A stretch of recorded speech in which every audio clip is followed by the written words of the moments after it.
Paxton Lynch? Well, in a quarterback-centric league where a team needs to have a franchise quarterback, someone they can win with rather than because, someone they can build around for 10 to 12 years, and someone who most importantly can elevate their level of play to take a team in adverse circumstances to and through to the Super Bowl. He's a 6'7" player with foot-long hands who can throw every basic throw, but he has escapability. He can run like a 6-footer, and he's very athletic, gets outside the pocket, and a natural leader from a good faith-based family, and so he's everything you want in your franchise leader, and he can elongate his body on 3rd and 1 to convert. So you have players like Cam Newton, Ben Roethlisberger, who are so physically big. They're the new wave. The tacklers, have an even chance of bouncing off them, but they're also athletic and can get away from the withering rush. What parts of his game compare well to other quarterbacks that you have represented in the past? He has the escapability of a Ben Roethlisberger, but he can run better than he can. He's got some of the accuracy of a Troy Aikman. He's got the arm strength of Jeff George, who is from Indianapolis. He throws a tight spiral like a Warren Moon.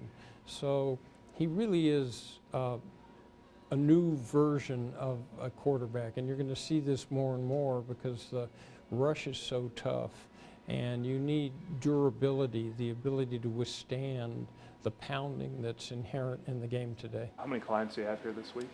We have 3. We have running back Daniel Lasco from Cal, who's a very fast first-step running back, and then from Northwestern, Danny Vitale, who we call a robo-back because he can line up at fullback, running back, tight end, in the slot, and is just a superb athlete. So they're both going to really light up the testing part of the process.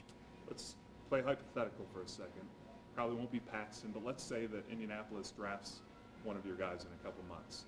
What do you tell them about Indianapolis? What do you tell them about the Colts? What do you tell them about Coach Pagano? Well, I go back all the way to 1985 when the franchise came here, and I had Dwayne Bickett as the first pick that they made. I have a close relationship with Jim Irsay. I like him very much. Coach Pagano is a player's coach. This is a city that loves football, and I had a whole series of players from Jim Harbaugh to Jeff George. Jeff had a few problems here, but it really had to do with coming back home, and later on his career went much better. But the players liked being here. They liked it quite a lot. And we also had a basketball player, Austin Crozier, who was a first-round pick of the Pacers.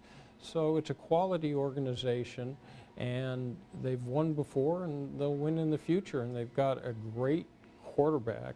And so I think they'd have a great time here. How much has all this changed over the last 10, 20, 30 years, the combine, the build up to the draft? Well, Jason, I began in 1975, and had Rip Van Winkle gone to sleep and hibernated and woken up today, he'd be in culture shock. If you just take the combine itself, there were probably 3 reporters covering it. It was a private scouting session. And now you have it televised with 12 million viewers. You have 1,100 accredited press members. It streams. The news is made every single day for here. They let 1,000 lucky fans in to watch everything. It's become a Barnum and Bailey circus-like event, which is followed all across the country, with the dateline being Indy. And it's you have people watching every drill now. Who would have ever thought that could have happened?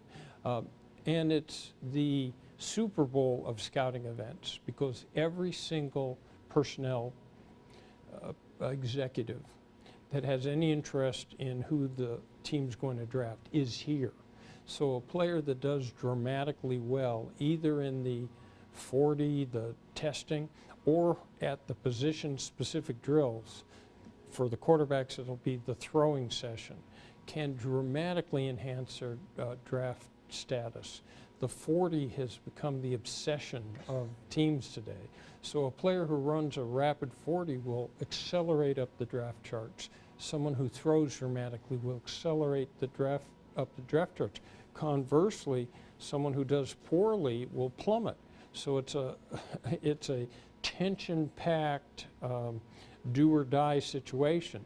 There's a later pro scouting day, but this is the chance in front of every single person in pro football to make an impact. Your life has changed dramatically, personally and professionally, over the last 10 years. How much has it changed since the last time you were in Indy? Yeah, it's changed quite a bit. I've currently have a best-selling book out, and we're doing agent academies. People are bidding on the movie rights for the book. We've been fighting very hard on the issue of concussion, trying to get some attention for the fact that it's a ticking time bomb in an undiagnosed health epidemic. I got funded a couple years ago to start a new practice of a younger lawyer, Chris Cabot, with me. We're building not just the representation of athletes, but sports-themed motion pictures, television, different types of apps for the internet. It really is a brave, new, exciting world. And my comeback is being 6 years sober and a better relationship with my kids. And the rest of it is just a pleasure. It's quite a renaissance. What do you look forward to over the next couple days here?